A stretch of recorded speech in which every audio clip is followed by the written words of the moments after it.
Hello दोस्तों, welcome again to GKGS कक्षा। तो कैसे हो आप सब? आई होप सब अच्छे होंगे।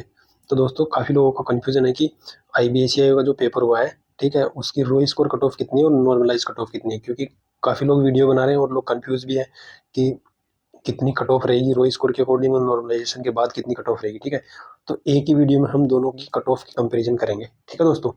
और दोस्तों, एक बात हो रही है कि नॉर्मलाइजेशन जो है वो दो तरीके से होगा। ठीक है, उसमें एक तरीके से करते हैं तो कट ऑफ थोड़ी ज़्यादा बढ़ती है और दूसरी तरीके से करते हैं तो कट ऑफ कम बढ़ती है। वो भी देखेंगे अपन कि किस तरीके से ज़्यादा बढ़ेगी और किस तरीके से कम बढ़ेगी।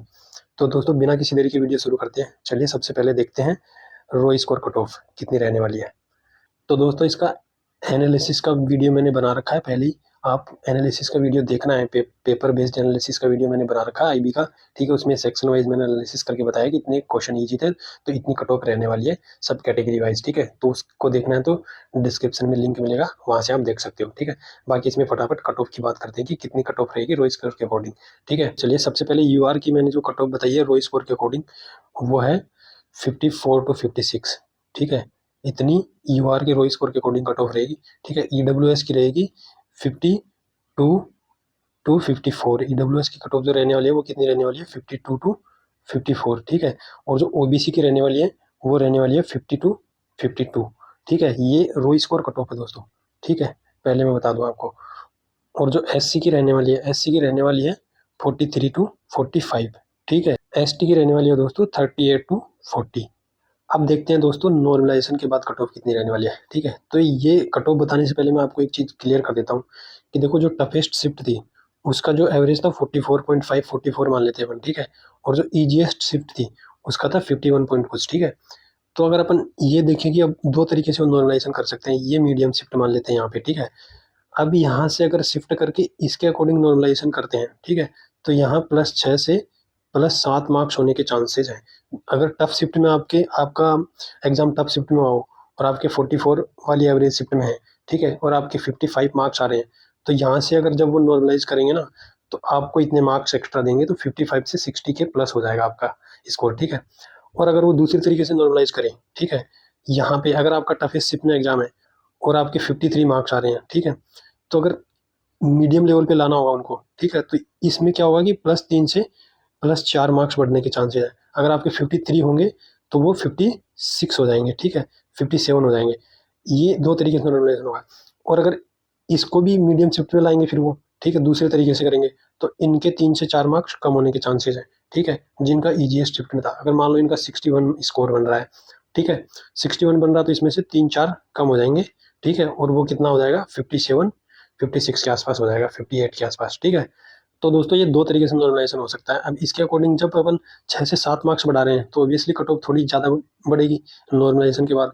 और अगर 3 से 4 मार्क्स बढ़ा रहे हैं तो ऑब्वियसली थोड़ी कम बढ़ेगी। ठीक है, तो अपन 6 से 7 मार्क्स बढ़ा रहे हैं, उसके अकॉर्डिंग कट ऑफ देखते हैं नॉर्मलाइजेशन के बाद कितनी रहेगी। ठीक है दोस्तों, तो मैं एक बात बता देता हूँ कि अगर 6 से 7 मार्क्स बढ़ रहे हैं, इसका मतलब ये नहीं कि कट ऑफ भी 6 से 7 मार्क्स बढ़ जाएगी। ठीक है, क्योंकि सबके 6 से 7 मार्क्स नहीं बढ़ेंगे ना वो। ठीक है, अब एक पूरा का पूरा ये है, एक इतने मान लो स्टूडेंट है, अब किसी के कम आ रहे हैं, किसी के मार्क्स ज़्यादा आ रहे हैं, किसी का एवरेज शिफ्ट में है, किसी का मीडियम शिफ्ट में है, किसी का हार्ड टफ शिफ्ट में है। ठीक है, तो सबके 6 से 7 मार्क्स बढ़ेंगे नहीं। अब वो जितने बढ़ेंगे उनका भी एवरेज निकालेंगे, उसके अकॉर्डिंग जो है वो कट ऑफ बढ़ेगी फिर। तो वो जो कट ऑफ है उस पर 2-3 नंबर का ही फर्क पड़ेगा। ठीक है, मैक्सिमम 3 नंबर का या 2 नंबर का, इससे ज़्यादा नॉर्मलाइजेशन के बाद डिफरेंस नहीं होगा कट ऑफ पे। ठीक है, तो नॉर्मलाइजेशन के अकॉर्डिंग अगर अपन कट ऑफ देखें तो यहाँ पे यूआर की जो कट ऑफ है वो 56 to 58 या 59 के आसपास रहेगी। ठीक है, इससे कम रहेगी। ठीक है, और अगर ईडब्ल्यूएस की देखें तो यहाँ पे हो जाएगी वो 54 to 56।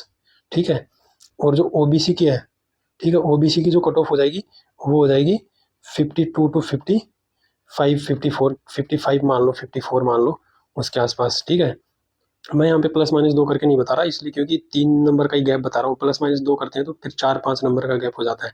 ठीक है, तो उसके अकॉर्डिंग तो आ ही जाती है फिर कहीं ना कहीं। अब एससी की बात करें तो ये हो जाएगी 55 to 45 to 47। ठीक है, और एसटी की बात करें तो वो चली जाएगी 40 to 42। ठीक है, ये होगी नॉर्मलाइजेशन के बाद कट ऑफ। ठीक है दोस्तों, तो दोस्तों ये कट ऑफ हो गई। अगर आपके इतने स्कोर आ रहा है, ठीक है, तो आप टियर 2 की प्रिपरेशन कर सकते हो। और टियर 2 की कंप्लीट प्रिपरेशन करनी है तो इस चैनल को सब्सक्राइब कर लो। मैं यहाँ पे पूरी कंप्लीट प्रिपरेशन कराऊंगा टियर 2 की, और वो भी 10 से 11 वीडियो में, ज़्यादा देखना ही नहीं है।